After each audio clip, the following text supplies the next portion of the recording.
नमस्कार, मी आचल न्यूज अनकटमध्ये आपले स्वागत. पाहू त्याच्या ठळक घडामोडी.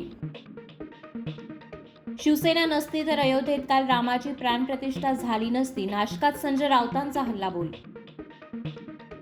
नोकरी मिळणे तर सोडाच, कामगार देशधडीला लागलेच. अरविंद सावंत यांचा घणाघात. विषय संपला नाही, 40 गद्दारांना जागा दाखवू. नाशिकच्या अधिवेशनात सुषमा अंधारेंचा इशारा.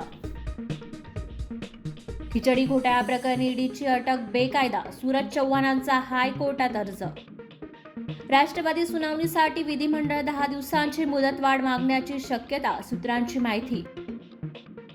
भाजपा महिला विरोधी, प्रभू रामाचा जय जयकार करताना सीता मातेचा विसर, ममता बॅनर्जींची टीका. बिहारचे मुख्यमंत्री नितीश कुमार राज्यपालांच्या भेटीला, राजकीय चर्चांना उधाण. युनायटेड स्टेट्समध्ये इलिकॉन येथे सामूहिक गोळीबार, 8 जण ठार, संशयित आरोपीची आत्महत्या. कंगना रनौतचा इमर्जन्सी सिनेमा 14 जून 2024 रोजी होणार रिलीज. आणि बीसीसीआय वार्षिक पुरस्कारामध्ये रवी शास्त्री यांना जीवनगौरव पुरस्कार, तर शुभमन गिल ठरला क्रिकेटर ऑफ द इयर. धन्यवाद.